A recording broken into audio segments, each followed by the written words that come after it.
You know how a kaleidoscope has little bits and pieces of glass that are all different colors and they're touching together and it makes one cohesive circle? But when you look through it and you spin it, you see all different shapes, all different strobes of light through the different pieces of glass of the different colors. But it's still all one thing, although they're separate hues, separate colors.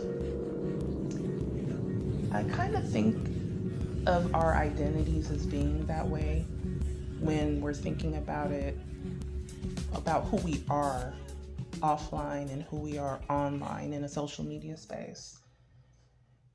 At least I think of myself like that. There's little pieces of myself that I show online. There's little pieces of myself that people might pick up about me online. But there's so many other sides and facets of myself that, of course, people who are online have no idea of in my offline life, and vice versa. Like, I've interacted with different content creators, different YouTube viewers, and chatters and panelists, and I see things about them.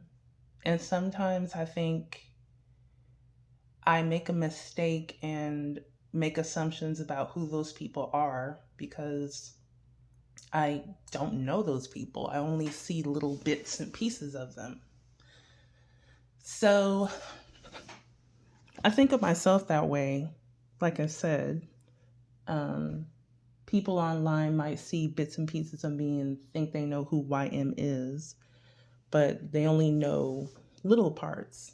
And of those little parts that they know, they are, what's the phrase? They have their own interpretations of what those parts mean. I say that because I've been thinking about a phrase that I heard of a long time ago. And I came across this phrase in some of my work that I used to do in the community. This was some years ago, but throughout my life, I've been involved in activism and community organizing. Not like a big time, rah, fist in the air activist or anything like that, but just, a helper in my community, getting involved in different projects and meeting different people of different political backgrounds and different political leanings, mainly leftist groups. I mentioned this in a podcast that I made back in December, but through my organizing and my work in local activism, I've met up with a lot of different groups. To this day, I have some very, very, very close friends, my comrades, who they're like family to me. But we've done a lot of work together. We would do solidarity work with different kinds of groups. For example, abolitionist groups who would help people who were in jail or in prison. Going to our local city hall, organizing clothing drives or organizing food centers for people in need, reaching out to homeless people who might be on the verge of crisis or just might be needing a place to lay their head. Just different little projects like that.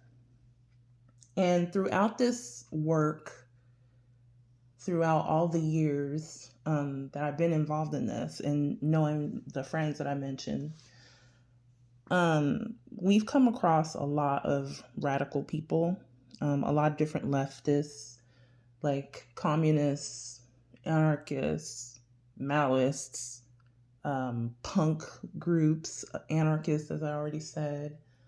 We would run across a lot of different kinds of people of different leanings. And I remember one day I was involved in a project which was it was kind of tense. we had a goal that was very, very important for our neighborhood. And the people who were involved in the project, some of them I was cool with. Like, I felt like I could get along with them personally in order to make the project work. But there were some of them who I felt were very insufferable. They were, ugh, it's bringing back bad memories. There was this one group of anarchists. They were white anarchists who would go to different marginalized communities to try to get things kind of riled up. And they would use that energy for themselves because they wanted big demonstrations for whatever their political causes were. But I remember we were working with them and some other radical types in a meeting. And one guy, I couldn't stand this guy. He was so entitled, so self absorbed, thought he knew everything, racist for sure. He would never say anything overt, but just the way that he treated other people, like he would look down on them and just think that he thought that he knew better, and he would quote all this like arcane text, all this leftist shit to just to look like he was bigger and badder than everybody else. But I remember he stood up one day and he said, "Kill the cop in your head."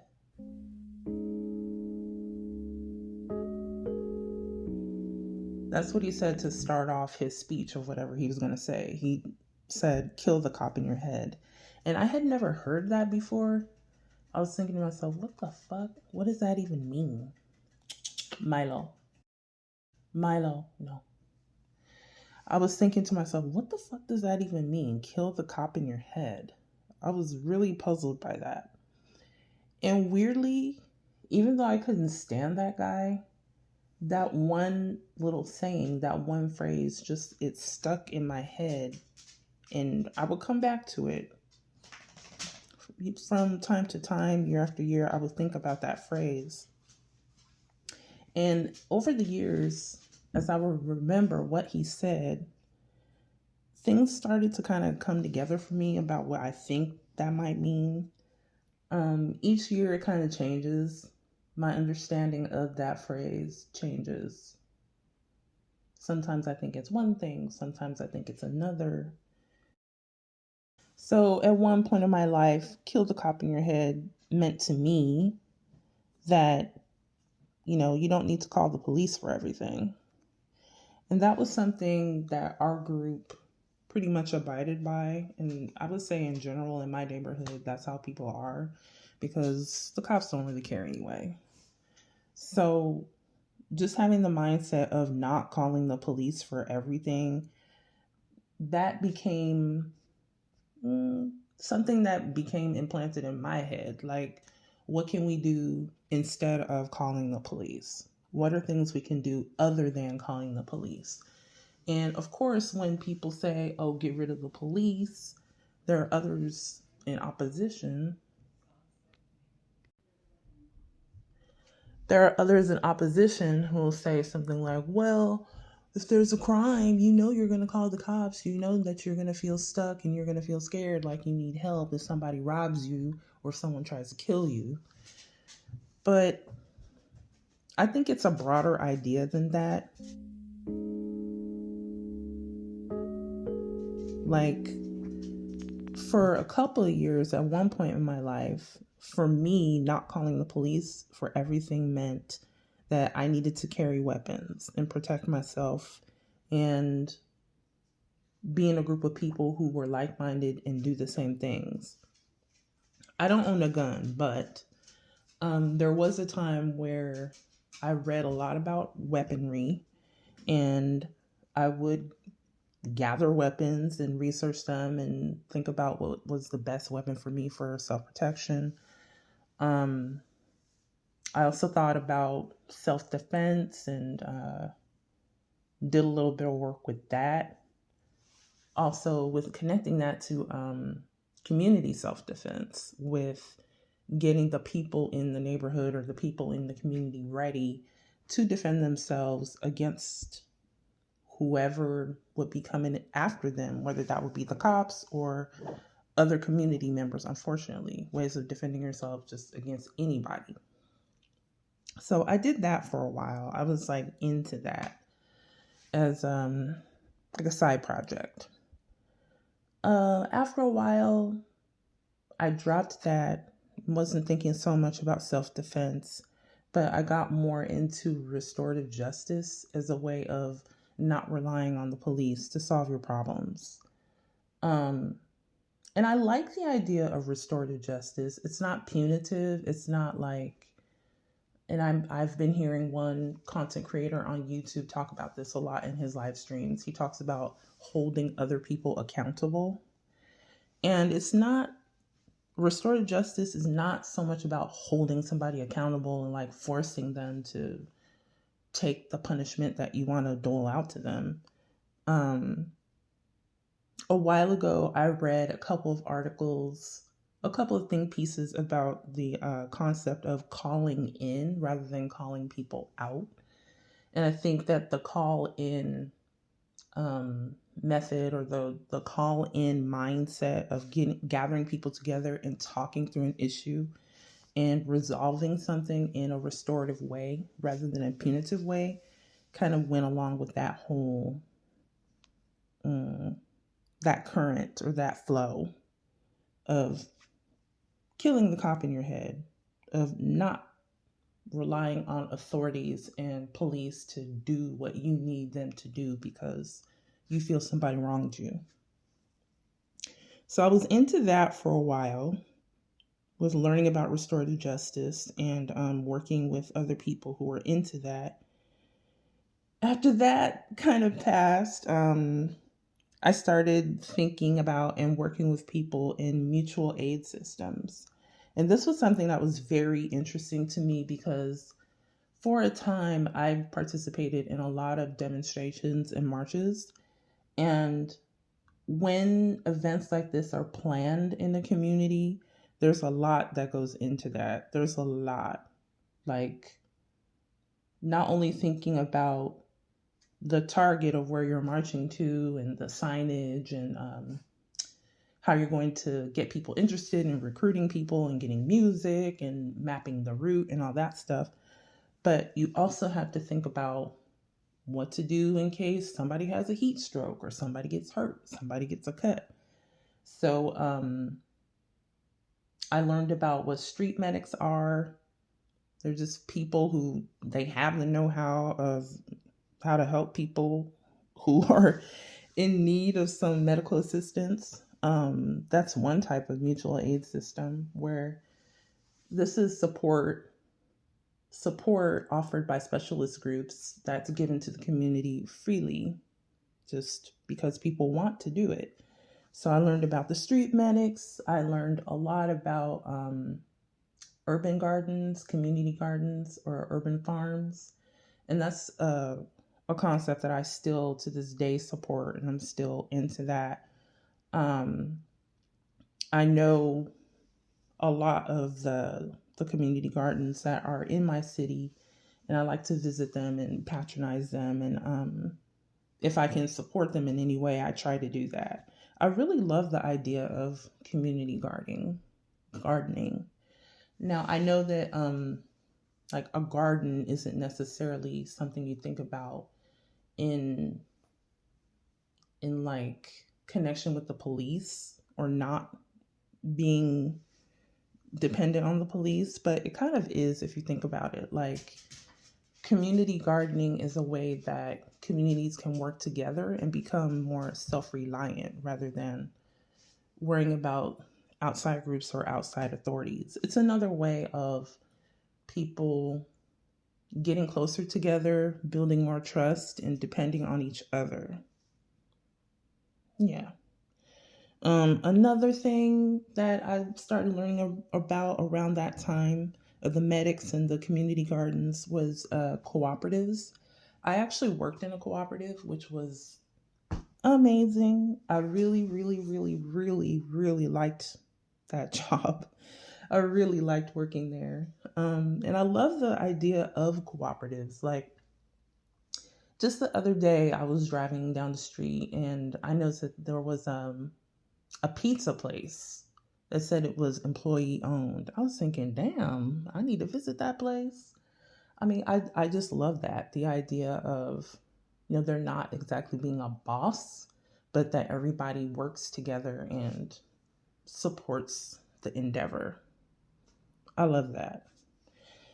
Um, Another way of not depending on the police and killing the cop in your head is the idea of homeschooling, which I also very, very, very much support. I love the idea of homeschool. I definitely support it. Um, yeah, I love the idea of families taking control of their own children's education and mapping out the way that they want the education to go, not depending on the schools necessarily, but sometimes working with the schools so that they can put their plans for their children's education into effect. I really like that. Yeah. So for a while, that's how I thought of, you know, not being so dependent on institutions or authorities, but being more in touch with the community, like with people and not leaders or bosses. Um, Let me think for a minute. And I mention all this because the phrase kill the cop in your head, it sounds violent, right? It's just a metaphor, though. It's a metaphor for having the mindset where you're not ruled by an authority in your mind, but you're doing the right thing because it's the right thing, not because someone's making you do it, not because someone's calling you out and holding you accountable and you got to do this and you did that to me, but it's more about cooperation, collaboration, working with each other, building community, building trust, getting to know each other, and things like that. One of my mottos, I have many mottos, but one of them is live and let live. If people want to do whatever they're doing over there, as long as it's not directly affecting you in your business, let them do that shit. That's how I feel. Um, what else? Oh, yes.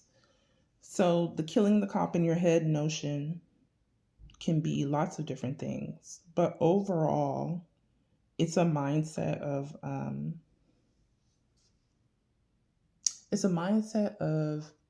or acting on your own free will for everybody's good, for the good of yourself and for the good of the community, not because there's a law that says XYZ, and not because the president said so, or because a judge said so, or because a cop said so. It's because you internally say, yes, this is the right thing.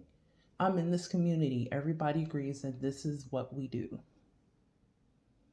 So, I mean, some people might say that all of those ideas are sort of a utopia, that they are maybe a way of looking at something with rose-colored glasses or whatever. Maybe it's not realistic.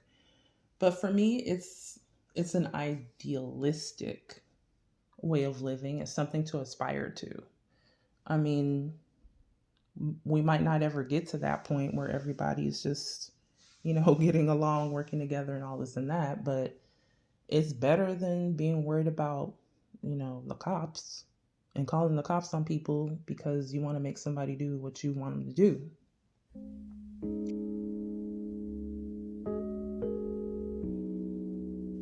The reason why I'm thinking about this is because in the online community that I'm a part of on YouTube, in which I interact with content creators and watch their content, I comment on content, I do a little bit of speaking on panels, not too much. I'm a pretty shy person, so I'm not all into that. But I exchange chats, emails, comments with other viewers and other people. In that social media space, there are a few individuals who believe very firmly and strongly that the way to get along well in our online space is to appeal to authority. And I just can't disagree with that more. Um, YouTube is its authority already. YouTube already has guidelines, it already has community rules, and we can just follow them. And most people do follow them. Granted, there are some people who break those rules, but eventually they get punished by the YouTube gods or whatever. They receive the penalties, they get their videos taken down, they get their strikes, they get their channels removed, so on and so forth. So for me, in our social media space, in our online community, that's enough. But there's a group of people with whom I interact, and they interact with me, and everybody knows who they are. We watch each other's content. Those people believe that we need to appeal to the police, we need to appeal to CPS or whatever authorities to get people to behave in the ways we want them to behave on YouTube. And I really disagree with that. I think that that's an authoritative way of dealing with people. And I'm not impressed by authority. I never have been. I feel like I trust myself to know what the right thing is. I don't need somebody telling me what to do or telling me what the way to be, should be, is, and that I should be acting a certain way and all this and that. Um, I'm old. I've been on this earth a while. I know what to do. I don't need somebody else telling me what to do or trying to force me to do something. And I don't like seeing others being controlled by authorities either. And so the dilemma is, what is the way around the problem of quote unquote bad behavior in online spaces, such as doxing, cyberbullying, teasing, content stealing, um, exposure of information, ridiculing and humiliating people's private lives, etc., etc. There's the rub, right? What can you do about that? Well, as it is now, since all we have are YouTube community guidelines, unfortunately, there's really nothing you can do about it but stop watching the content that you don't want to watch. Don't engage with the people you don't want to engage with. There's YouTube tools. You can block people. Hey, I have blocked people and I don't interact with those motherfuckers. I don't speak on them. I don't think about them. I just block them and move on. But I think for some people, they don't have the self-control to do that. Unfortunately, they can't help but to have conflict because they have their way of thinking and the other person has their way of thinking and they don't agree. So what do you do about it? But like I was saying, at this point, there's nothing you can do except live and let live, or block people, disengage, log off, whatever, whatever. But I think a proactive thing that people can start doing is focus more on their content and focus more on building community and relationships with the people that they agree with online. So I remember a while ago, there was a content creator who posed the idea of having a town hall meeting, and some of these ideas were discussed, like what can we do to agree not to dox each other? How can we agree to get along with each other better? How can we focus on content creation on YouTube and not, squabbling and beefing, right? Unfortunately, although the meeting was very good, it didn't really go anywhere. There was no follow up to it. But I appreciated that some of those content creators like got together and had that meeting and had that discussion. I thought that was pretty cool. Um, in my online social media space now on YouTube, there are a few people who are starting to lean away from like the squabbling, the beefing, the conflict, the arguments. They're trying to get away from that and more into focusing on their content or just focusing on the content creators and viewers and chatters that they get along with. And maybe like that's just how it has to be. Maybe people need to just like form their own little supportive bubbles to help themselves make better content and make more content. Maybe we need less of the engagement over spaces, less of the bickering and the conflict, and more of the small, like concentrated collaboration between content creators so that they can just produce more videos, produce more shorts, have more awesome live streams. Maybe that's it, you know? Kind of like going back to the mutual aid systems I talked about with this concept of killing the cop in your head. Instead of worrying about how to control people and how to punish people, it might be better to pour more energy into the people who are cool with you. Maybe pour more energy into the people who with whom you can collaborate with or who enjoy your content or who like viewing your channel. Maybe that's the answer. Because I don't think calling cops on people and suing them and calling their jobs, I don't think that that's the way to go. I just don't. I know that there are people who believe that, and they get a lot of satisfaction from doing that. And I guess that's fine if that's their sense of justice or whatever is controlling people. But to me, it's not. And because of that, I don't interact with those people on a deep level. I will have some exchanges with those people. Like they might make a little comment about me or speak about me in their live streams. I might make a little passive aggressive post on my wall or whatever. But that's the extent of it. I don't get into any other deep engagements with those people. I try to right now I'm trying more to focus on the people who are cool with me, the people who I rock with, and just posting more things that are positive.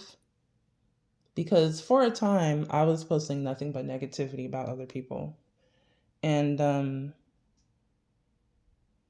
yeah, that wasn't good. That wasn't good of me to be doing that constantly.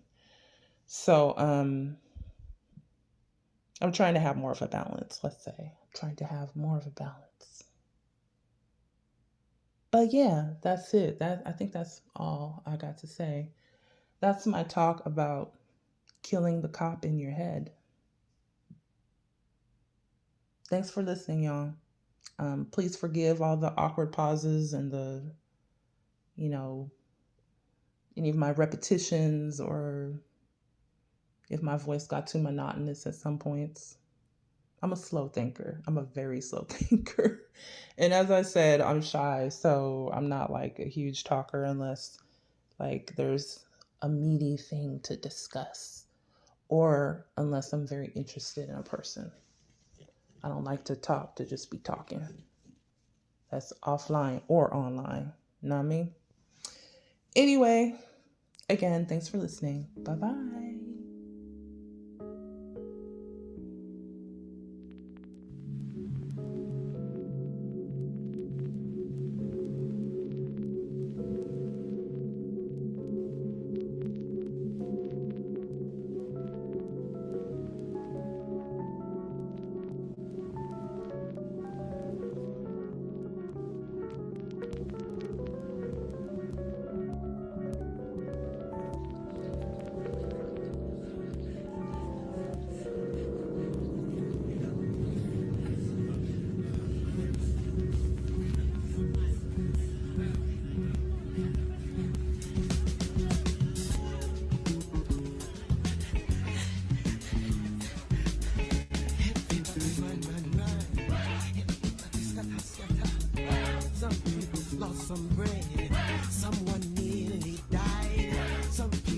just die. Police they come, army they come, confusion everywhere. Several minutes later, all done cold and brother, police done go away. I'm done despair. They just leave, them leave sorrow, tears and blood. Them leave sorrow, tears and blood. That is why.